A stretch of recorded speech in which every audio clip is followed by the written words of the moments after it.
Ladies and gentlemen, good evening and welcome back to our channel once again. And it is my hope and prayer that the video is going to find you guys in good health. Personally, I am fine, as you can see. Kisumu is fantastic. And maybe you could also let me know where you're watching the video from.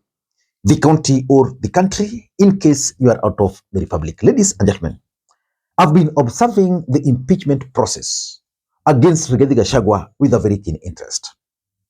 And I'm coming to the conclusion that Rigathi Gachagua's fate is clearly sealed.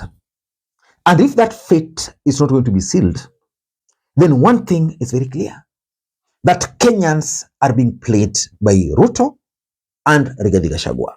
So in this video, I want to share some of the observations which I've made, some of which are definitely going to shock you about the whole impeachment process. And just like I've always told you, in case you're watching the channel for the first time, the best thing you can do is to press that subscribe button so that next time we produce a video like this, YouTube will automatically notify you. And of course, for this video, I want to make a request to you. Ensure you press that thumbs up button and also ensure that you drop your comment if you can. Number one, the first observation I've made about this whole impeachment process is that it could be a decoy. It could be William Ruto and Rigathi Gachagua's strategy to destroy the opposition in the Republic of Kenya. Why am I saying so? I'm saying so because a few months ago, Raila Odinga allowed his members or experts to join William Ruto's government. Joho, Deputy Party Leader, Oparanya, Deputy Party Leader, Mbadi, Chairman, and Wandai, Minority Leader in the National Assembly. Those appointments were intended to achieve certain objectives. And once they joined the government, it became very clear, and I can tell you, that the opposition in the Republic of Kenya is today dead. In fact, the reason why Gen Z protest died was because of the handshake. And that's why majority of the Gen Zs are very bitter with Raila Odinga, that he really disappointed them when they really needed it. But I know you are asking me how this impeachment process is related to destroying the opposition. This is how. William Ruto is currently very unpopular. And as a government, maybe they realized that William Ruto was very unpopular. And even the mountain was drifting away from William Ruto. So in case William Ruto became that unpopular, he has managed to win the Raila Odinga to his side. The mountain was going. Where were they going to? Who are they going to join? Who? Simple. They were going to join either Kalonzo or they were going to rally around Uhuru Kenyatta. So how do they stop this? Create friction between Ruto and Rigathi. Make them fight. Then strategically, that fight becomes Ruto versus the Kikuyus. Like right now, Rigathi Gachagua's impeachment is actually a Kikuyu affair. They are looking at it that mtu wetu. The fact is, this impeachment against Rigathi Gachagua, in the eyes of the ordinary Kikuyus there, they believe that it's a fight for the community. So which means, at the end of the day, Rigathi Gachagua is going to become very popular in the mountain. I was talking to a very senior member of the society today, and he told me, because I just asked why Ndindi Nyoro, he saw my video about Ndindi, and he was trying to explain to me something, that Ndindi Nyoro was very popular in the mountain before alleged fallout between Ruto and and Rigathi. And the moment that fallout began and Ndindi Nyoro was branded traitor, his graph went down. And that of Ndindi Nyoro, I'm talking of, and the moment Ndindi Nyoro was branded as a traitor in the eyes of the mountain, his ratings went down. Those of Rigathi Gachagua went up. In fact, he was very specific that according to the latest opinion, Rigathi Gachagua's rating in the mountain is at 76%. So Ndindi was really hurting. So the point is, today in the mountain, Rigathi Gachagua is holding the grip. Yes, majority of the people.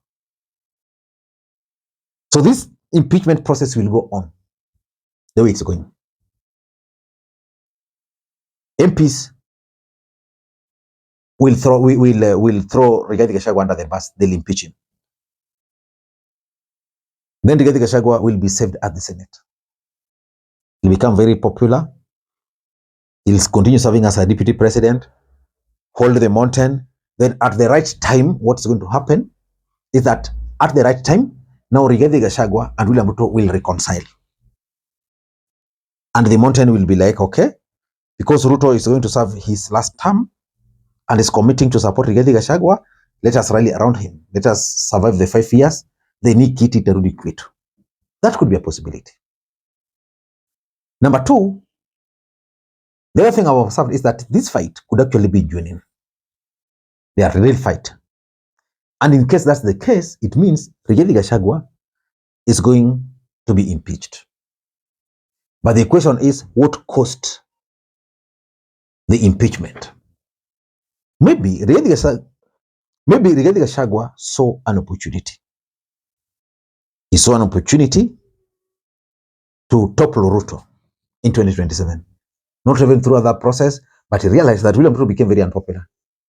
And he realized the mountain was also living. So he was living with the mountain. And you know, when you talk of the mountain, we are talking of numbers. So he saw that opportunity. And you add it to the Gen Z protest. Very good opportunity for him. Because of already he was being frustrated in government, locked out, he cannot even make money. And of course, for William Ruto, maybe he was advised by the National Security Advisory Council that Rigathi Gachagua is a threat to national security. And therefore, the only option is for him to be dropped, to be removed. Yeah. So Rigathi Gachagua is also aware of that. And because of those, Rigathi Gachagua is now figuring out the best way for me is to punish Ruto. Take the mountain, run with it, then at the ballot, there's going to be the likelihood of, at the ballot, number 1, number 2, number 3. No clear winner. So runoff. He'll be then at the pole position to decide to team up with Kalonzo if Kalonzo becomes number 2, or if he becomes number 2, he can persuade Kalonzo now to join him. And that can work magic. So maybe he saw an opportunity. Ladies and gentlemen, before we proceed to the third point, allow me to take this opportunity to also introduce you guys to LemFi. LemFi is a mobile money app for users in the UK, Canada, and the United States of America to send money back to Kenya. They offer the best exchange rates, and the money will be delivered instantly into your Mpesa account, Airtel Money account, and of course, if you want directly into your bank account, you can use the link in the pinned comment to download the app. Ladies and gentlemen, if you use my code Lee and you send $100, you'll get $30 cashback guaranteed. So that's a very good deal for you. So just don't waste time. Download the app, ladies and gentlemen. Number 3, I'm also looking at this war as part of disagreements over deals. And not just deals, government tenders. If you go through the allegations against Rigathi Gachagua, one of them is that he's bought several hotels within a very short time. He's made good money within a very short time. The question is Rigathi Gachagua the only member of the government we know who has made money? There are people in that cabinet who could not afford luxury. By the time Gen Zs were protesting, they would just go to the shop and purchase 16 million watch. They've bought choppers. You couldn't compare them with Rigathi Gachagua financially before when Rigathi Gachagua became the minister. The deputy president. Yeah, so it's not only Rigathi. So it's clearly about tenders. And when Rigathi talks about Murema, most people confuse that to mean employment or no. Rigathi Gachagua is talking about business. When William Ruto took over, the thing is William Ruto started replacing the Mount Kenya businessmen from their key businesses and having new people. Today, Starbucks, a new company, not new really, yeah, was just introduced to oil business recently, won a tender to supply fuel at JKIA. Remember the other day, there was a shortage of jet fuel at JKIA. So it means William Ruto has also introduced that company, which is actually his company. You go to the energy sector, which was previously dominated by the Kikuyu community or businessmen. They have been replaced. So Rigathi Gachagua have disagreed with him over those tenders. Of course, there are also deals where, like a Danny deal, where Rigathi Gachagua is just seeing people making billions and billions, na yeye hako tu hapo. If you were you, what would you do? So all this could be as a result of those tender wars. And of course, number 4, William Ruto is also using this Rigathi Gachagua impeachment process to solve the 2027 political equation. William Ruto wants to remove Rigathi Gachagua from the equation. And I'm also looking at 2032 politics here.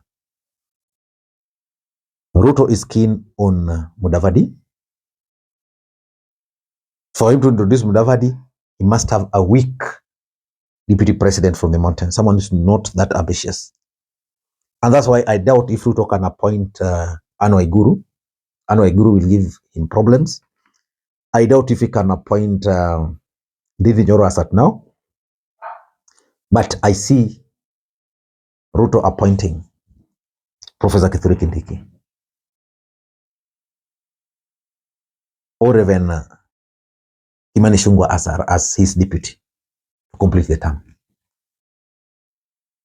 Rigathi Gachagua is impeached. Political realignment, people moved here, there. He shall have solved that political equation. Number 5, I think all this, just like I mentioned in my first point, it could be a decoy used to divert the attention of a country from many things. You see, yesterday, a lot of things happened in the Republic of Kenya. But in Parliament, there was that proposal to extend the term of the president, 7 years, and members of Parliament. All MPs will definitely vote for that. The only fear is that probably they'll have to go through a referendum, which they are trying to bypass by getting 3 quarters. I mean, 3/4 of the votes. If they can get that, they'll be sorted. Sorry, by getting 2/3 of the votes in Parliament.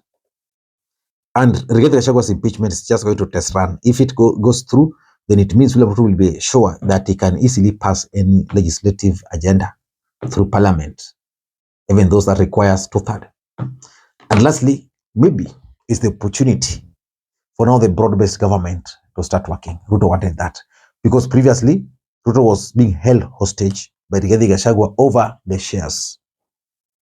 It's now gone. Who is going to talk about shareholding? Nobody. Then broad-based government will now take over. I don't know what to think. That's my take. Until next time, this is Lee Makwiny. Bye-bye.